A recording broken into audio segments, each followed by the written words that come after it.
Hello, this is Chris Safarova. Welcome to another episode of the Strategy Skills podcast. Our podcast sponsor today is strategytraining.com. If you want to strengthen your strategy skills, you can get the overall approach used in well-managed strategy studies. It is a free download. Go to firmsconsulting.com/overall approach. So it is FIRMS consulting.com/overall approach. And if you're currently updating your resume, you can get McKinsey and BCG winning resume.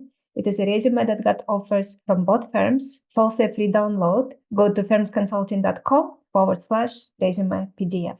And today we are speaking with Ashley Goodall. Ashley spent his career exploring large organizations from the inside, most recently as an executive at Cisco. And prior to Cisco, he spent 14 years at Deloitte as a consultant and as the Chief Learning Officer for Leadership and Professional Development. And his new book is called The Problem with Change. Welcome, Ashley.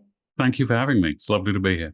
Let's start with your years at Deloitte, because this is something many of our listeners can connect with. Many of us have consulting background. I have a background in consulting. So let's start there. How did you decide to become a consultant, and what was your journey?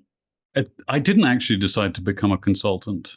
I decided to join a particular team of people, which is interesting, and I think probably in hindsight, a way many of us embark on a particular career or a particular tenure with an organization.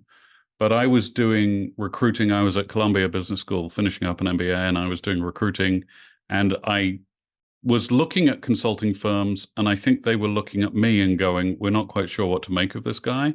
And I was trying very hard to persuade myself that this was the thing I should be doing, and failing largely. So I was a little bit lost. And then I went to a recruiting event for Deloitte's, it was then called the People Competency and then turned into the Human Capital Practice. And it was completely different. It was night and day different. And I remember thinking, this is my tribe. And if you'd have said to me that morning, is your tribe human capital consultants? I would have actually said, in all honesty, what are human capital consultants? But when I met these people, they cared about the same sort of things that I seemed to care about. They were curious about the people and leadership elements of work, and they were a bunch of fun. Now, that was in, I'm going to date myself, but I think probably 2001 or 2002. A couple of weeks ago, one of the people in that room had a retirement party, and I went to the retirement party. So this has turned into pretty much a quarter-century relationship with a group of people who I'm still in touch with and still very fond of. But it was not the first motive was join this team and learn about what they do because they seem to be having enormous fun doing it. It wasn't go be a consultant of a particular flavor. And once you joined Deloitte, what was it like? How did you adapt it? Did you enjoy your first few days, or did you thought maybe this is not for me? I remember the overwhelming impression I had was that I'd perhaps naively thought that when you joined an organization, someone would sit you down and say, now do this, now do this, now do this, now do this, and would point you at a series of tasks. But as anyone listening who's worked in a large sort of professional services environment will know, it doesn't sort of go like that when you're in professional services. So somebody says, look, here's a badge, here's a laptop, here's how to switch it on, and here's how to log into the resource management system and say that you're available for work. And now you've got to go find a thing to work on. And I'm like, well, I walked through the door 15 minutes ago. I don't know. How do you find a thing to work? I don't know how to find a thing. I'm just, what craziness is this? I've got to sort of network my way into this organization. Of course, what I did was I reached out to the people who I'd met at the recruiting event, and they're like, don't worry, we knew you were coming. We'll sort you out. And I got onto my first assignment that way. But the thing that, looking back, the thing that really stand out to me was the sudden realization that large organizations were things that had to be navigated. And there was this word, navigating, that everyone was saying. And I initially had no idea what it meant. And then I came to understand what it meant.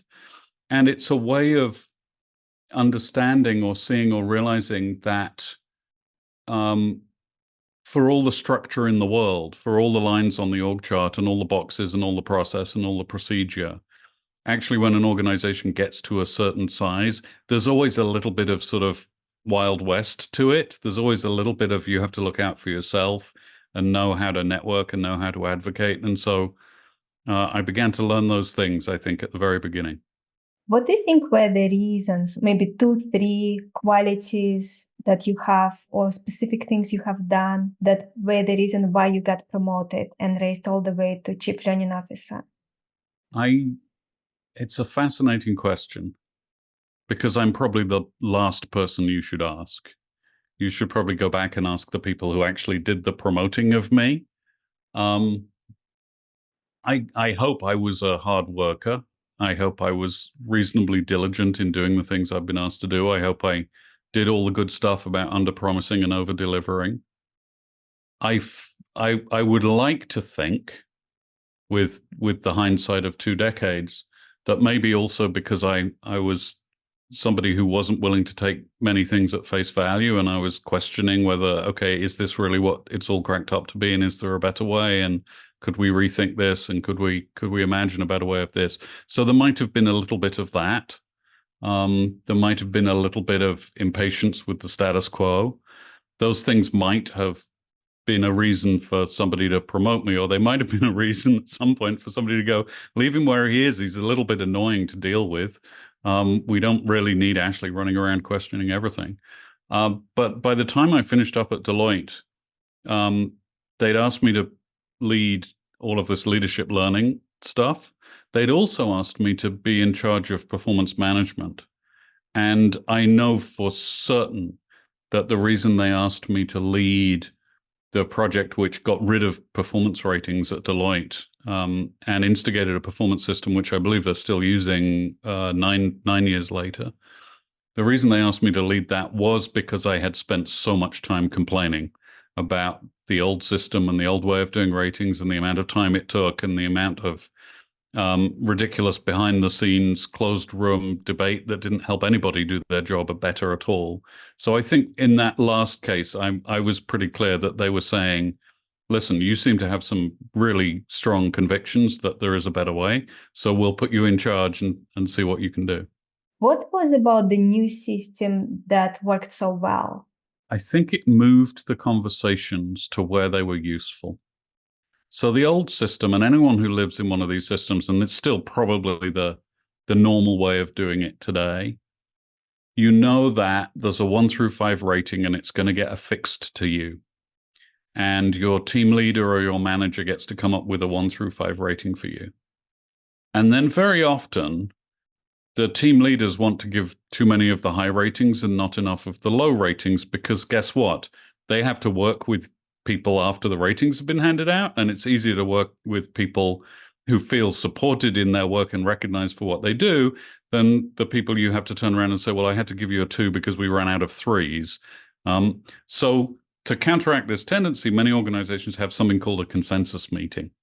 And in the consensus meeting, you review all the ratings and you try and argue people typically down and get people to give lower ratings and lower ratings and lower ratings. And then all of the things from the consensus meeting in one place have to be bubbled up and reviewed and aggregated and reviewed again and blah, blah, blah. And if you count the amount of time you spend doing all of this in terms of person hours, most of the person hours are behind the scenes arguing about the ratings. And what we were able to do was to say, none of those hours helps us serve our clients any more effectively. And we, Deloitte, are massively in a client service business. So we should be, to the extent that performance management is useful for us, we should be using those hours to talk to people about how to do their work more effectively. And if we could shift all of those hours from arguing about what score to give people to helping them on a weekly basis do their work more effectively, then we're surely going to be better off. And that was the switch that we made, going from numerical ratings to a weekly conversation about work, which we called a check-in, which is still going on, which I introduced at Cisco as well, and Cisco is still doing that. And it's just a reminder that sometimes we're actually in the design of leadership systems or performance systems or HR systems, we're solving for the wrong thing. But to see that we're solving for the wrong thing, we actually have to just step back and ask ourselves, what is this accomplishing? Why is it necessary to give all of these people numbers? How hard is it to give them the numbers? What do the numbers actually achieve at the end of the day? And might there be a better use of all of that time and effort? And it turned out at Deloitte and then again at Cisco that it was a massively better use of time and effort to just talk to people about what they needed. Never mind how they were doing, but what do you need this week? What are your priorities? How can I help? Is a wonderful conversation to have with people on a team on a weekly basis. Just ask them what they need. And if you do that, you find that it makes it easier for them to give their best at work, which is, I think, the point of the whole exercise. Ashley, and can you give us a little more detail, if it is possible, to share on how this new system works? Do you no longer rate people, and how then you would know who should get promoted? So it's funny, but in the old world, you say to a manager, give everybody a score from 1 to 5.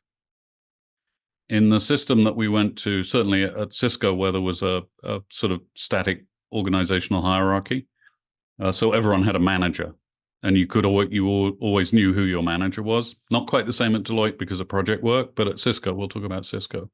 So instead of saying hand out 1 through 5, you say your bonus budget is this, hand it out.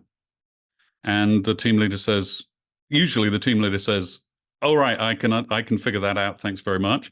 But sometimes they'll sort of say, "Do you have any guidelines?" And you say all sorts of intelligent things like, "Yes, please don't give it to all one gender and not the other gender. Please don't give it to people below a certain age and not above it. Don't do any of those things that are manifestly biased in one way or another. But beyond that, give more money to people you think deserve more money, either because of the work that they've done this year or because they're a good long-term investment for the organization. We trust your judgment. This is your budget. Go for it." And team leaders can always do that. The team leaders never sort of struggle. Sometimes they'll go, "It'd be easier if I had more money."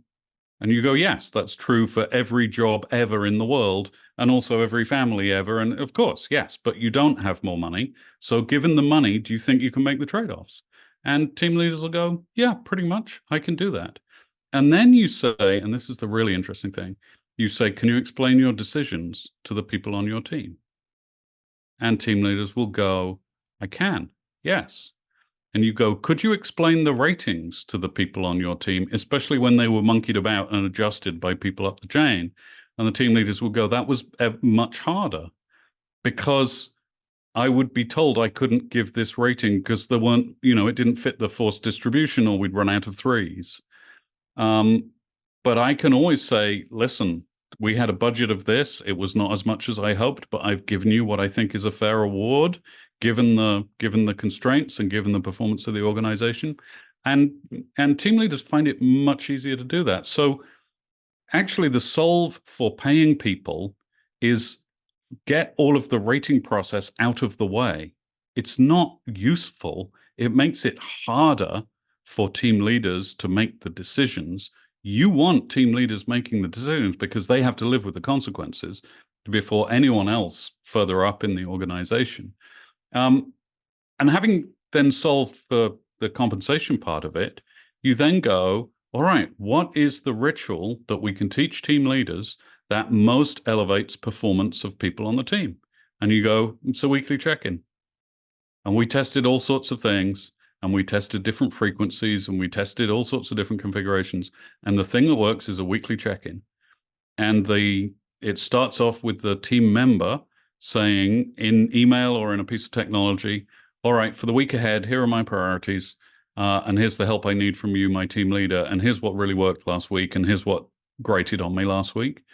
And then they have a live conversation. And the team leader responds to the answers to those questions. And so says, well, I love this priority. I'm not sure why you chose this one. Explain that to me. If the team member has asked for help, the team leader will go, well, I could help by doing this, or we could just talk it through together. So it's a conversation driven by the needs of the team member.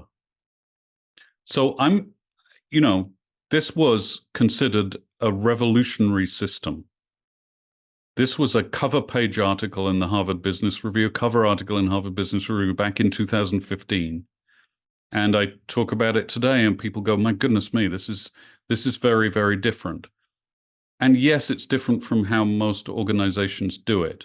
But what I'm advocating for is systematically paying attention to requests for help at work. And it's sad that that's a radical idea. It is a radical idea, but it's sad that that's a radical idea, that we've decided that the point of management systems is to sort of coerce people or incentivize people or force people. And in fact, the point of them all is really to give people the help they need, because most people want to do a good job and appreciate a little bit of guidance on how to do it more effectively. Ashley, and at Deloitte, when someone is working on multiple projects, when the time comes to do rounds of promotions, who would be deciding that? So we created a little 4-question survey for team leaders to fill in on each team member at the end of every project or partway through if it was a long project. And one of the questions was, this person is ready for promotion today. And so at the end of the year, when you made the promotion decisions, you would look at, in many professional services, there's a sort of seniority concept. And so you look at people who've been in a level for a couple of years and are about ready, if they're sort of moving at the speed that you would expect, about ready to go to the next level. And you look at the answers to those questions. And if they've had 8 team leaders in the year and 8 team leaders have said ready for promotion now, that means something. And if they've had 8 team leaders and 7 say not ready now, that means something too. So you weigh those things in, and you use that as input to a decision. During your work at Deloitte and Cisco, at which point you became interested in what is happening with change and the negative impact of things related to change on people's well-being and even performance? It's interesting to think about whether there was a moment. I'm not sure there was.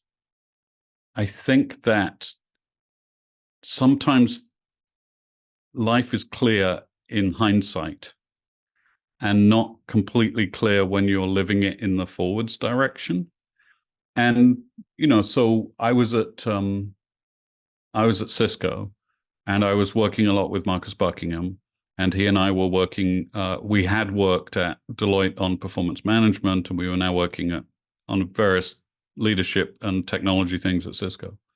And we were sort of brainstorming one day and thinking about how we could continue to advocate for change at work. And we came up with the idea of writing a book. And the book was called 9 Lies About Work, and it came out in 2019, I think, so a little while ago.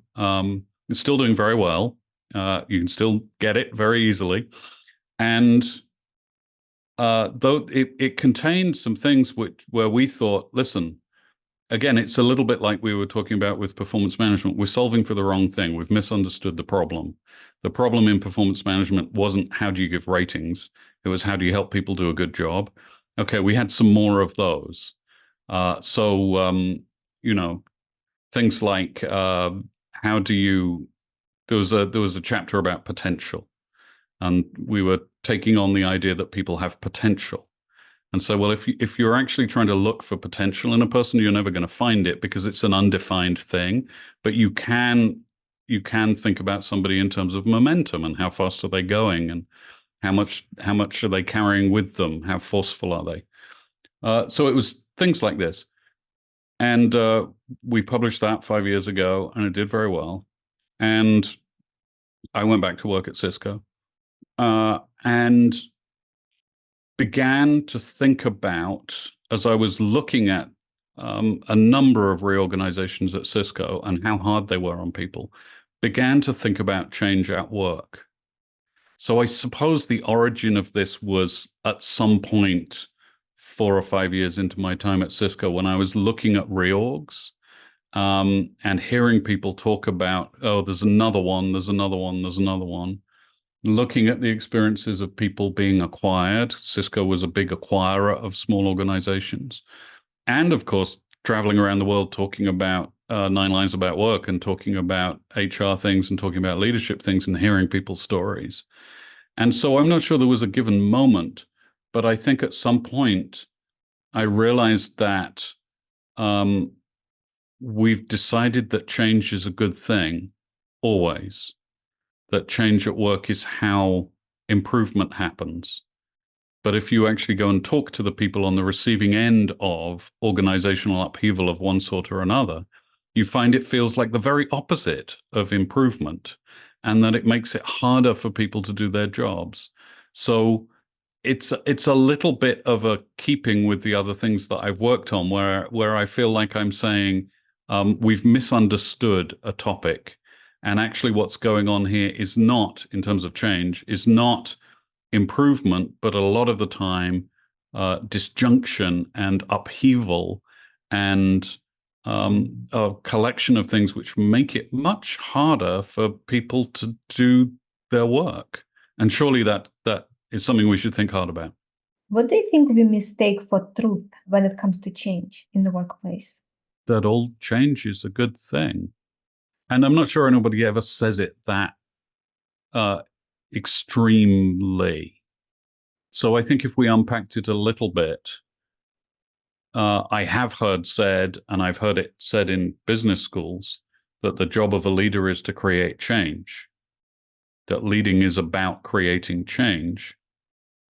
Well, if you look at the words and think about what that means, that implies very strongly that change is the same as improvement, because I think no one would say the job of a leader is to make things worse. So if we're saying the job of a leader is to create change, that's a pretty strong implication that we think change is a necessarily good thing. Now, people will say, well, sometimes we have no choice, and we have to change to respond to the market or respond to technologies or respond to other forces in the world. And of course, that's true. But if all of those changes finish up making you worse, then arguably that wasn't a brilliant strategy, if you like. But I think there's an idea about change is an unalloyed good. Change is necessarily a good thing. That's part of the truth. Another part of the truth is that the job of leaders is to create change. Another part of the idea that I'm trying to question, at least as strongly as I can, is that shaking things up leads to goodness. I think people have misunderstood their Schumpeter, if you want to go back to all the way to creative destruction. And Schumpeter observing that very often one of the mechanisms of capitalism is that new things overwhelm old things, and the capital flows to the new things and away from the old things, and that's how it all works.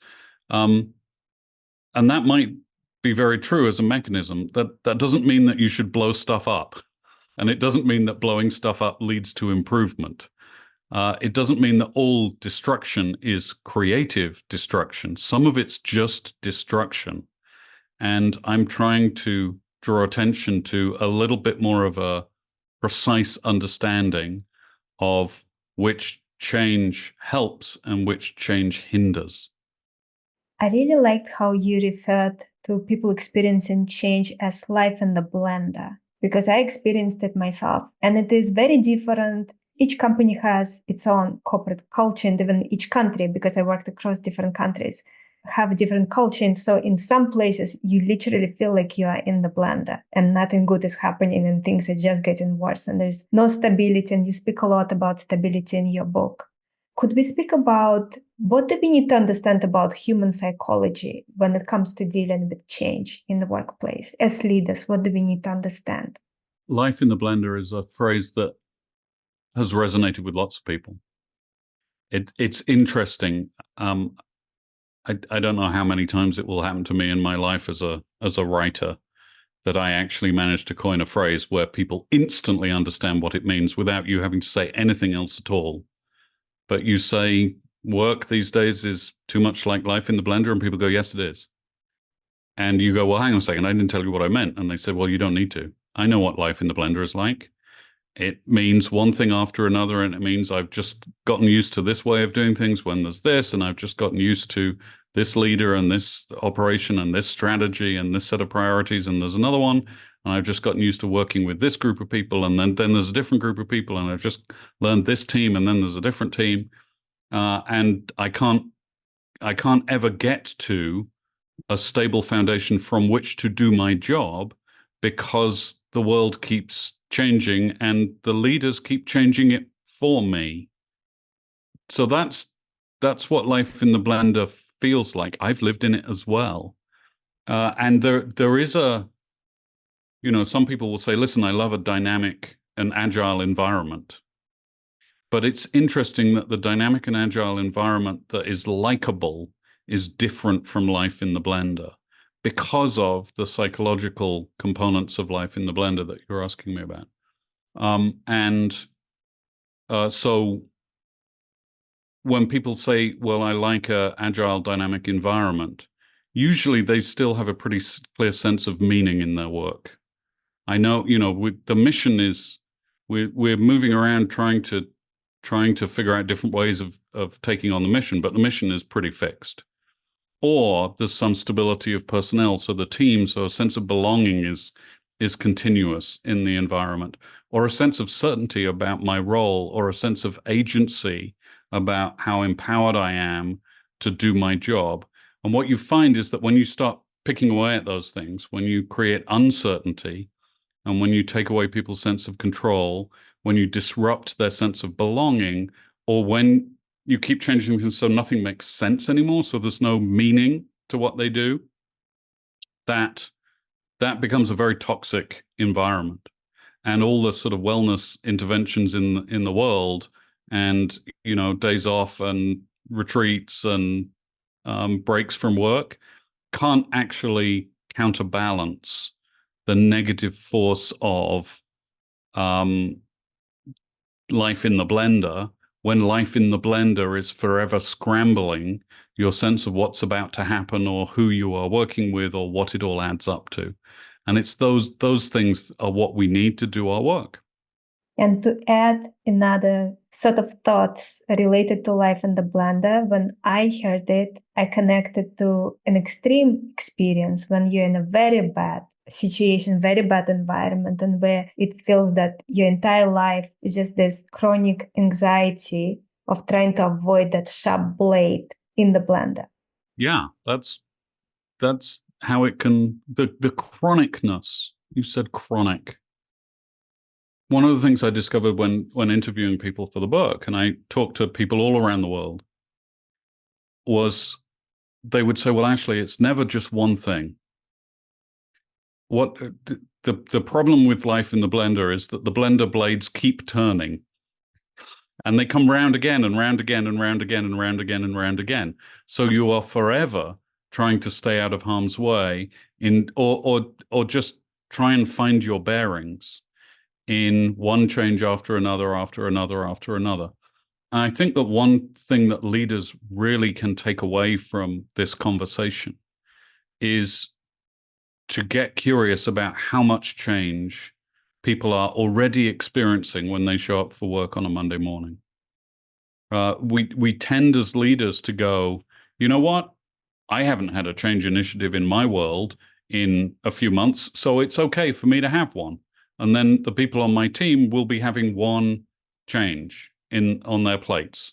And what we don't realize is that actually they've got change at home, change at school, change in the family, change in society. And then they've got this other change at work from this other team and this other thing that's going on, and then this other thing that's going on as well. And so you aren't instigating change number one, you're instigating change number 43.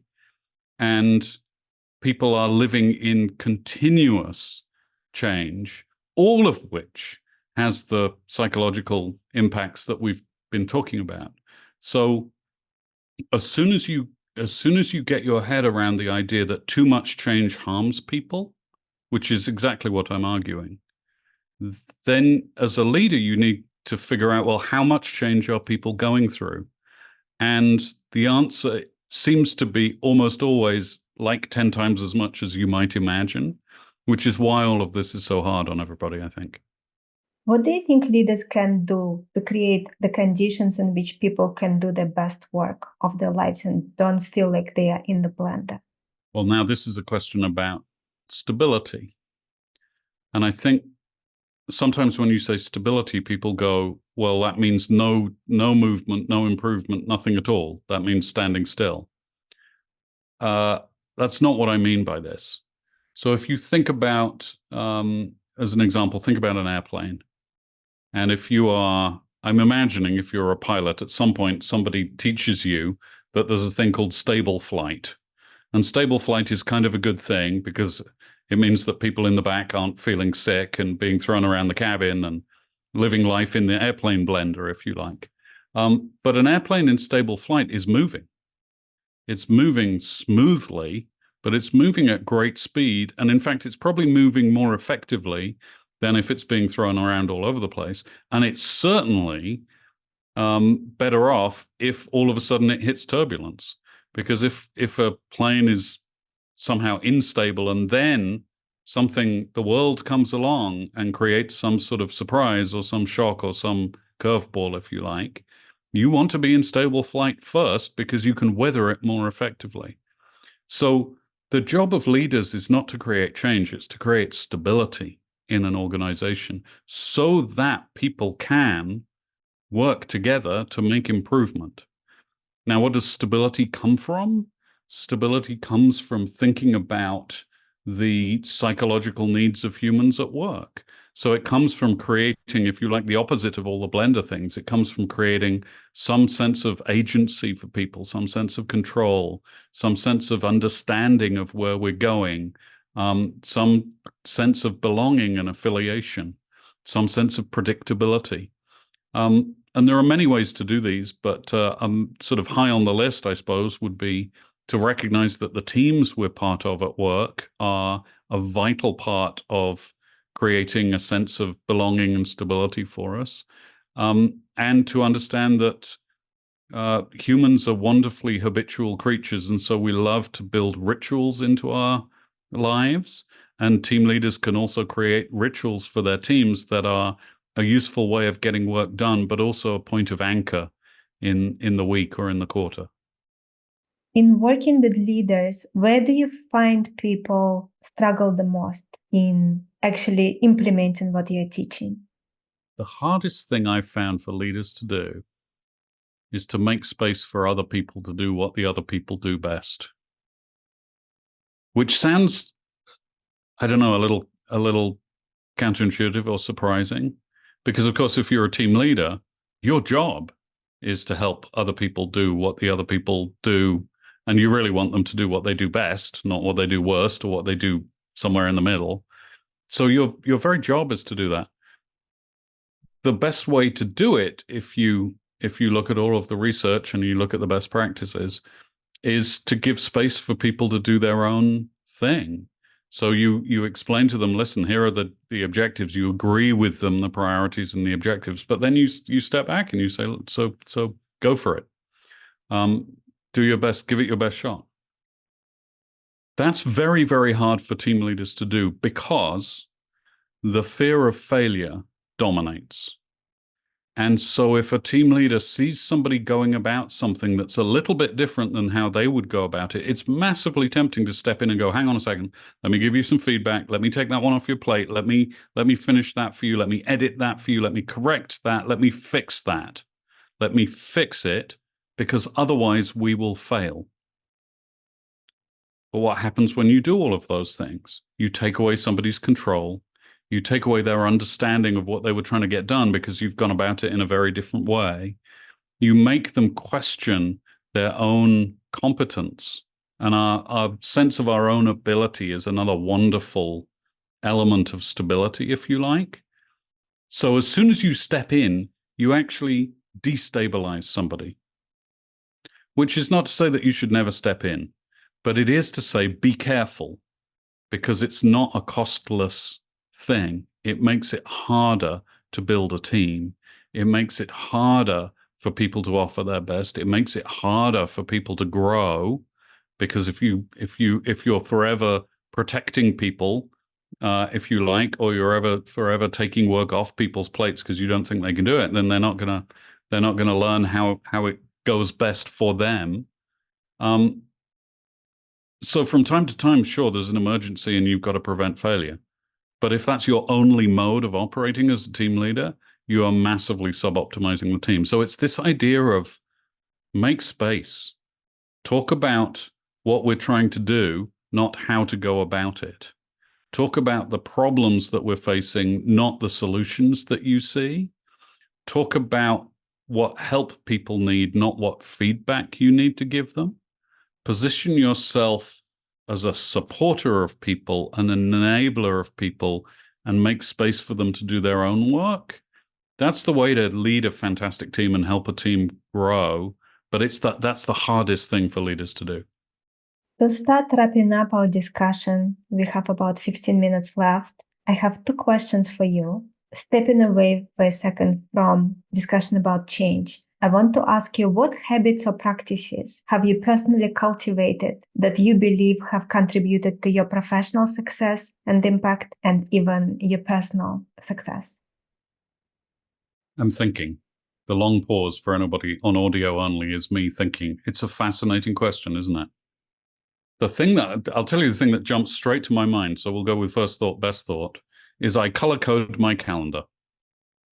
And I have color-coded my calendar for as long as I can remember. And in fact, I woke up one morning, this is probably, I know we're not talking about change right now, but this is probably another thing that tripped me into the whole change thing. I woke up one morning a while ago and went and logged in at my computer, and Microsoft had changed the colors. So the orange was now a different shade of orange, and the green was now a different shade of green, and the purple was now a different shade of purple. And it rocked my world. I was like angry for 3 days because I color code my calendar and I put everything on my calendar. I attended a class on productivity years and years and years ago, where the facilitator or the instructor said what struck me as a very wise thing. They said, all you can manage is your time. There's nothing else that you actually have. So get really good at managing your time. And I was lucky early in my career to work in a chief of staff role for a couple of very senior executives with access to their calendars. So I got to see how a senior executive calendar looks and how everything goes on the calendar. So for years and years and years and years and years, I've been color coding my calendar, and I put everything in my life on the calendar. Because if I need to do something, there's got to be a time to do it. Now, I'm not one of these people who will, I'm not one of these like super beings, and I imagine that they exist somewhere and they're all slightly scary, where they get up in the morning and they turn to the first thing on their list and they keep going until they've done the 23rd thing on their list, and then they've done everything on the day. I don't do that. I move things around. I procrastinate. I push things off. I do things I shouldn't be doing on a given day. So I muck around with it, but I move things. I don't delete them. They all stay on it, and I get to them sooner or later. And I have a pretty good sense of my bearings in my work week. So I think that's a habit. It's a ritual. And it's interesting that when Microsoft, sort of by changing the colors, almost threatened to take it away from me, I was upset for days and days and days. And it's actually a really interesting way of asking the question, isn't it? What bits of your work method or your work approach would you be really upset if they were taken away from you? That probably tells each of us what's most important to us in terms of our habits. So I'm a calendar freak. I don't do everything I'm supposed to do by any means, but if I need to get something done, it goes on the calendar and it gets color coded. And by the way, the color coding that works for me is actually the mode of interaction generally. So I have one color code for virtual things, one color code for in-person things, one color code for transport things, one color code for meal things. And that's just the way I've always done it. So those are my those are my color categories. I'm happy on request to share the full color coding of my calendar if anyone is massively nerdy about those sorts of things. I feel massively nerdy right now. For someone who wants to implement this today, any additional guidance you can give them on how often should they plan their calendar? How many categories should they have? I change the categories over time based on the work that I'm doing. So, for example, when the pandemic happened and we were all working from home, I didn't use my orange category, which is in-person meeting, very much. So that sort of went away for a while. When I sat down to write the book, I had to come up with some new categories because I now had different sorts of work. I had concentrated research time, I had editing time, I had writing time. So those all got different color codes so that the point of the color coding is that I can glance at a day and see how much time I've got allocated and what sorts of things I'm doing. And so I can prepare very quickly. I suppose the other thing that comes with this whole calendar obsession of mine is that it makes it very easy to prepare. And one of the things I learned looking at senior people at organizations when I was coming up through the ranks was people prepare for every meeting and every interaction. And so it's easier to prepare if you can see at a glance what you have coming up. So I don't know whether there's a right number of categories. I change mine the whole time, but you can sort of start somewhere. And then the thing I've started doing recently is that if I have something that just involves me, that doesn't involve somebody else, and so the time is flexible, I don't color code it until it's locked in on a particular time or a particular day. So I've got things that I know I can drag around as things happen throughout the day. So that gives me a little bit of flexibility. Makes sense. Yes, I totally understand. If I have a recording on certain day, I know that I cannot plan something close to that recording away because you never know with the traffic, you can be late. So makes total sense. How often do you plan your calendar? Do you have specific dedicated days or is it flexible? The whole time. So I suppose this isn't quite a habit, but it's a piece of technology that is now really central to how I work, which is that I've learned to use a really large monitor. And so the monitor I have right now is 4 feet wide. And so there's enough room for my calendar to be permanently on display. So I don't have a time when I review my calendar. I have no time when I am not reviewing my calendar. It's always there. I'm always aware of what's next. It's a habit I got into when I was a senior vice president and I had 10 meetings a day and had to do work, between and amongst and around the meetings as well, and had to have notes for each meeting. And I would put all the notes in the calendar as well. So it was a very intense way of operating. And when I was doing that, I would just look at one day at a time. And so at the end of the day, I'd look ahead to the next day and maybe the next couple of days. And I would sit down with my assistant once a week and review a couple of weeks out. But now I'm in a different mode of operating. I have typically a week on display at a time, and I'm always thinking about what's coming up in the next couple of days. Thank you so much for sharing this. One final quick question from me, my favorite question to ask. Over the last few years, what were 2, 3 aha moments, realizations that changed the way you look at life or the way you look at business? Well, I think I'm probably allowed to say I've written a book about one of them, which is the realization that change is not as good as we think it is, and that stability is a wonderful, wonderful thing. It's interesting to, the process of writing a book is to a certain extent fairly lonely. I mean, you start off by finding a publisher, and you find a publisher by telling them in outline what you're going to write your book about, and they agree to, give you a book deal and bring you on board as an author. But then you have to go away and write. And so you go away and research, and you go away and do all your interviews, and you go and talk to people, and then you write and you write and you write and you write and you write. And as you're writing, the ideas begin to coalesce. But at the same time, you're not testing the ideas in front of a large audience. You're not, because you've got to write them. They're not ready yet. So they're still sort of taking shape. So what happens if you go and write a nonfiction book involving a lot of research, like the book I've written? There comes a moment where you've invested 2 years of your life in this thing, and you have to tell some people about it. And there's this awful sort of moment where your stomach clenches, and you sort of think, well, if they get the things I've written about, then hallelujah. But if I've written myself off into a corner and I've written myself off into some blind alley, then, and they don't understand the words I mean, the words I've used, and this doesn't resonate, then this will be a very bad thing indeed. It struck me that when we were talking about this earlier, but when I started saying life in the blender, people said intuitively, oh, I know what that means. The other thing that people have grabbed a hold of is this idea of stability. And there is something, and I didn't know this when I was choosing that word. I was choosing a word to describe what I was trying to say as precisely as possible. But when you say to people, what would happen if organizations paid attention to stability? People go, yes.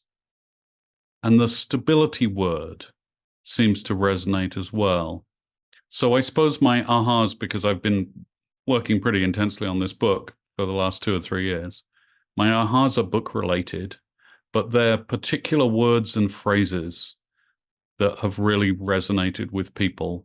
And the blender idea is one, but also this idea of stability and the idea of rootedness, and how we want to be at work, we want to be, and in life, we want to feel rooted. We want to feel the ground is stable under our feet. And then maybe the last thing I'd add is, it was fascinating interviewing people and reconfirming what I already strongly suspected, that most people really want to do a good job. Most people show up at work and they want to do well. We very often behave at work as though people want to do nothing and want to just phone it in and get paid, and people are lazy and they need to be prodded and incentivized and held accountable and cajoled and exhorted, and otherwise people will just sort of sit around and do as little as possible. Well, if there are people who want to do as little as possible, they didn't show up in my interviews. The people I speak to want to do a good job. Sure, they don't want to work, 30 hours in a 24-hour period, and they don't necessarily want to go crazy. Most people have a sense of moderation about the whole thing. But when we join a company and we say, you know what, I want to be part of this team, what comes with that for most people, before you've incentivized them or motivated them or inspired them, is a simple and honorable intent to do a good job, to do a decent job of things, to try, to give a best effort. Most people are like that, undisturbed, if you like, out of the box. Most people are like that out of the box. And we don't, I don't think, honor that enough at work. And we're a little dismissive of it, or a little incurious about it. And so I suppose the other beautiful, not quite surprise, but confirmation, as I was working in the last 2 or 3 years, is how many people are just trying to do a good job and just want their companies to help them do that, or at least to stop getting in the way by changing everything every 15 minutes. Ashley, in the beginning of our discussion, you mentioned that you were not sure why you were promoted, and I would need to ask people who did promoted you. But I think a big part of the reason was because you care, not just about your own progression as a professional, but you care about the well-being of people you work with, what is best for the organization. And I think that probably was one of the big reasons. That's a very, very, very, very sweet thing for you to say.